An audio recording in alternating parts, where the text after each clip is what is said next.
ಎಲ್ರಿಗೂ ನಮಸ್ಕಾರ. ನೋಡಿ, ಇವತ್ತಿನ ಡಿಸ್ಪ್ಯಾಚ್ ಈ ಥರ ಇದೆ. ಇದು ಶೇಂಗಾ ಲಡ್ಡು, ಕಡಲೆಬೀಜ ಲಡ್ಡು. ನೋಡಿ, ಇದೆಲ್ಲ ಗೊಜ್ಜೆ ಅವಲಕ್ಕಿ ಇದೆ. ಇದು ಫೇಸ್ ಪ್ಯಾಕ್ ಇದೆ. ಇದು ಗೊಜ್ಜೆ ಅವಲಕ್ಕಿನೇ. ಇದೆಲ್ಲ ಇಷ್ಟೂ ಗೊಜ್ಜೆ ಅವಲಕ್ಕಿ. ಪೊಂಗಲ್ ಇದೆ. ಮತ್ತು ನೋಡಿ, ಇದೆಲ್ಲ ಉಪ್ಪಿಟ್ಟು ಮಿಕ್ಸ್ ಇದೆ. ಇದೂ ಅಷ್ಟೇ, ಇದು ಪೊಂಗಲ್ ಇದೆ. ಸೊ ಇದೆಲ್ಲ ಹೆಲ್ತ್ ಮಿಕ್ಸ್ ಪೌಡರು. ಇದು ಉಪ್ಪಿಟ್ಟು, ಪುಳಿಯೋಗರೆ, ಮತ್ತು ಇದು ಗೊಜ್ಜೆ ಅವಲಕ್ಕಿ. ಸೊ ಈ ಥರ ಇದೆ. ಇನ್ನಕ್ಕೆ ಒಳಗಡೆ ಇನ್ನೂ ಒಂದಷ್ಟಿದೆ, ತೋರಿಸ್ತೀನಿ ನೋಡಿ. ಇವಾಗ ಫ್ರೆಶ್ ಆಗಿ ಆಲ್ಮೋಸ್ಟ್ ಒಂದು 15 kg ಅಷ್ಟು ಸಾಂಬಾರ್ ಪೌಡರು ರೆಡಿಯಾಗಿದೆ ಇನ್ನು ಡಿಸ್ಪ್ಯಾಚಿಗೆ. ಸೊ ಇನ್ನು ಬಿಸಿ ಇದೆ, ಹಂಗೆ ಆ್ಯಕ್ಚುಲಿ ತಣ್ಣಗಾಗ್ಲಿಕ್ಕೆ ಇಟ್ಟಿದ್ದೀನಿ.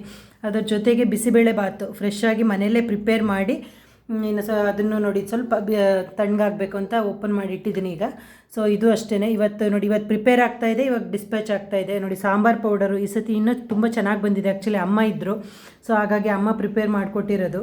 ನೋಡಿ, ಈ ಥರ ಇವತ್ತಿನ ಡಿಸ್ಪ್ಯಾಚ್ ಈ ಥರ ಇದೆ.